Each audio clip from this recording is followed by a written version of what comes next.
Top quality और consistent performance के लिए सिर्फ सिल्वर पंप नाम याद रखना।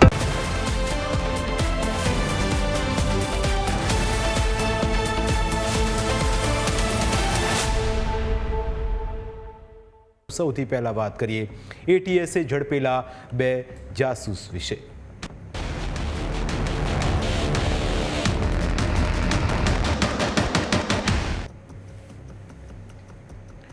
તે સાવ સામાન્ય જીવન જીવતી હતી, બાળકોને ટ્યુશન કરાવતી હતી, આસપાસના લોકો સાથે પણ તે હળીમળીને રહેતી હતી, પણ અચાનક જ ગુજરાત એટીએસે તેને ઉઠાવીને જેલના સળિયા પાછળ ધકેલી દીધી। તેની પાછળની શું હકીકત છે તે જાણશો તો તમે પણ હેરાન થઈ જશો। એક મહિલા હતી અને એક પુરુષ, બંને એકબીજાને ઓળખતા ન હતા અને ક્યારે એકબીજાને મળ્યા પણ ન હતા, પરંતુ બંને કરતા હતા દેશની જાસૂસી। આખરે જાસૂસીનું આખું પ્રકરણ કેવી રીતે સામે આવ્યું તેના વિશે આજે વિગતવાર વાત કરીશું। હકીકતમાં ગુજરાત એટીએસે પાકિસ્તાની હેન્ડલર્સના સંપર્કમાં રહેલા 2 જાસૂસની ધરપકડ કરી। બંનેની મોડસ ઓપરેન્ડીમાં ઘણી સમાનતા છે। બંને આર્મીના અધિકારીઓ ઉપર નજર રાખતા હતા અને તેના વિશેની માહિતી પાકિસ્તાની હેન્ડલર્સને પહોંચાડતા હતા અને તેના બદલામાં તેમને રૂપિયા પણ મળતા હતા।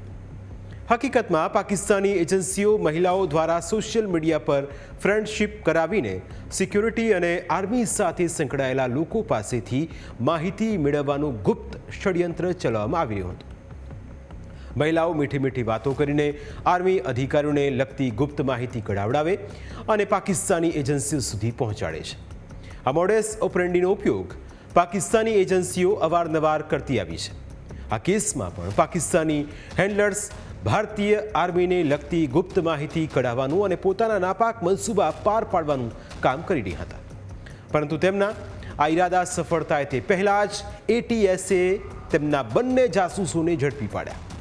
ચોંકાવનારી વાત તો એ છે કે જે લોકો દેશની ગુપ્ત માહિતી પાકિસ્તાનીઓને મોકલી રહ્યા હતા તે બંને ભારતીય હિન્દુ નામ ધરાવે છે। આરોપી AK સિંહ એટલે કે અજય કુમાર સિંહ આર્મીમાં સુબેદાર હતો। તે પાકિસ્તાનના જાસૂસોને આર્થિક મદદ પહોંચાડવા માટે કામ કરતો। તે મૂળ બિહારનો છે, પણ હાલમાં તે ગોવાની પ્રાઇવેટ કંપનીમાં સિક્યુરિટી ઓફિસર તરીકે કાર્યરત હતો। હવે AK સિંહને કેવી રીતે ફસાવવામાં આવ્યો તેની હકીકત જાણશો તો તમે પણ હેરાન થઈ જશો। AK સિંહને ફસાવવા પાકિસ્તાની એજન્સીના હેન્ડલર્સે અંકિતા શર્મા નામથી જાળ બિછાવી। આ માહિતીના આધારે ગુજરાત એટીએસની ટીમે પોલીસ અને કેન્દ્રીય એજન્સીની મદદથી તપાસ હાથ ધરી। તપાસમાં સામે આવ્યું કે પાકિસ્તાન ઇન્ટેલિજન્સ એજન્સીએ અંકિતા શર્મા નામ ધારણ કર્યું હતું। અંકિતા નામ ધારણ કરીને પાકિસ્તાની એજન્સીને નિવૃત્ત આર્મી સુબેદાર AK સિંહને પોતાની જાળમાં ફસાવ્યો હતો। પાકિસ્તાની ફેક અંકિતાએ વર્ષ 2022માં AK સિંહનો સંપર્ક કર્યો હતો। તે સમયે AK સિંહનું પોસ્ટિંગ નાગાલેન્ડના દીમાપુરમાં સુબેદાર તરીકે થયું હતું। AK સિંહને જાળમાં ફસાવીને અંકિતાએ ભારતીય આર્મીની ગુપ્ત માહિતી એકઠી કરવાનું શરૂ કર્યું હતું। સુબેદાર હોવાના કારણે તે કોઈને કોઈક રીતે અધિકારીઓની બદલી સહિતની મૂવમેન્ટની માહિતી એકઠી કરતો હતો। આ બધી જ માહિતી અંકિતાને ઓટોમેટિક મળી જતી હતી, કારણ કે અંકિતાએ AK સિંહના ફોનમાં ટ્રોજન માલવેરની એપ્લિકેશન ઇન્સ્ટોલ કરાવી હતી। આ એપ્લિકેશનથી AK સિંહના ફોનનું એક્સેસ ઓટોમેટિક અંકિતાને મળેલું હતું, એટલે જે પણ નવી માહિતી AK સિંહ પાસે આવતી તે માહિતી ઓટોમેટિક अंकिता ने मળી जती थी। कुमार सिंह जो है अभी हाल गोवा में रहता है, एक डिस्टिलरी में सिक्योरिटी ऑफिसर तरीके काम करते हैं। मूल निवासी बिहार का है, जो एक पाकिस्तानी ऑपरेटिव जिसका नाम प्रिया अंकिता शर्मा नाम का एक एंटिटी के साथ व्हाट्सएप के ऊपर कांटेक्ट में आया था। जब ये 2022 में आया था, जब ये दीमापुर में आर्मी में सुबेदार के तरीके काम करता था। जैसे मैंने बताया था, जो अजय कुमार सिंह है प्रायर 2022 में ऑलरेडी आर्मी में था, तो ऑब्वियसली उसके पास जितना भी एक्सेस है और वो दूसरे से जितना ले सकता था वो सारा लेके वो शेयर भी करता था। उसके अलावा ये खुद उसके फ़ोन में जो इंस्टॉल करता था और डाउनलोड करता था वो सारा ऑटोमेटिकली एक्सेस वो कर सकती थी।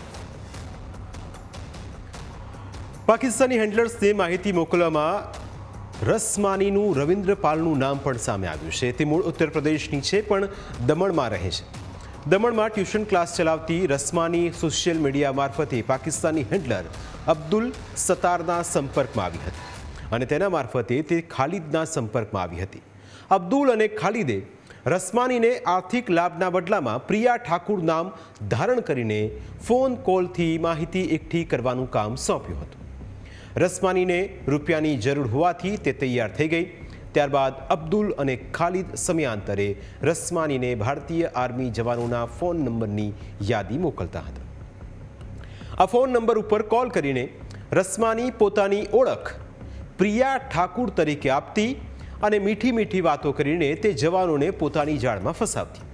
ત્યારબાદ જવાનોને ખબર ન પડે તે રીતે વાતમાં આર્મીની ગુપ્ત માહિતી મેળવી લેતી હતી અને આ માહિતી તે વોટ્સએપ મારફતે ખાલિદ તેમજ અબ્દુલને પહોંચાડતી હતી.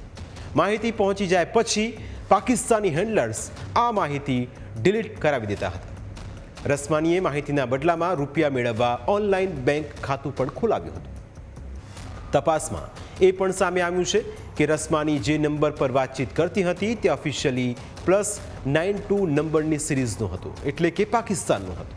આ સાથે પાકિસ્તાની હેન્ડલર્સના આઈપી એડ્રેસની ચકાસણી કરતા અંકિતા શર્માનું લોકેશન પાકિસ્તાનના સરગોધા મળ્યું હતું, જ્યારે અબ્દુલ સત્તારનું લોકેશન લાહોરમાં મળ્યું હતું અને ખાલિદ વીપીએન અને મલેશિયન નંબરનો ઉપયોગ કરીને પાકિસ્તાનથી તેને ઓપરેટ કરતો હતો. આ સમગ્ર પ્રકરણમાં હવે રસમાની તેમજ અજયસિંહ સામે કલમ 61 તથા 148 મુજબ ગુનો નોંધીને કાયદેસરની કાર્યવાહી કરવામાં આવી છે. આ ઉપરાંત ગુજરાત એટીએસ જુદી જુદી દિશામાં તપાસ પણ કરી રહી છે. बहुत सारे नंबर शेयर किया गया था इनके साथ, उसमें से बहुत सारे इन्होंने ट्राई भी किया था बहुत सारे लोगों से बात करने का. अभी एक एक करके सभी हम वेरीफाई करेंगे, जिसके साथ कांटेक्ट किया उन सभी को भी कांटेक्ट करेंगे. ये सारे इंट्रोगेशन के पार्ट है.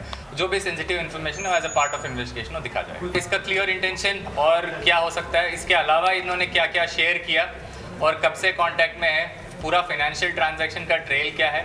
इसके अलावा जो हैंडलर्स इनके साथ जो कांटेक्ट में है उनका अगर इंडिया में मूवमेंट है कि नहीं है, और इनका फाइनेंशियल फॉरेन हैंडलर्स का इंडिया में और किसी किसके साथ कांटेक्ट में है, ये सारा अभी आगे कांटेक्ट में. હવે ટ્યુશન ક્લાસ ચલાવતી મહિલા અને ખાનગી કંપનીના સિક્યુરિટી ગાર્ડ ઉપર કોને શંકા જાય? કોઈને પણ ના જાય. અને એટલે જ પાકિસ્તાની હેન્ડલર્સે એવા લોકોને પોતાનો ટાર્ગેટ બનાવ્યો જે સરળતાથી તેમની વાતમાં આવી જાય અને આ રીતે લોકોને પોતાની જાળમાં ફસાવી લે. પ્રાઇમ 9માં સમય થયો છે બ્રેકનું. બ્રેક બાદ અન્ય મુદ્દા વિશે કરીશું વાત.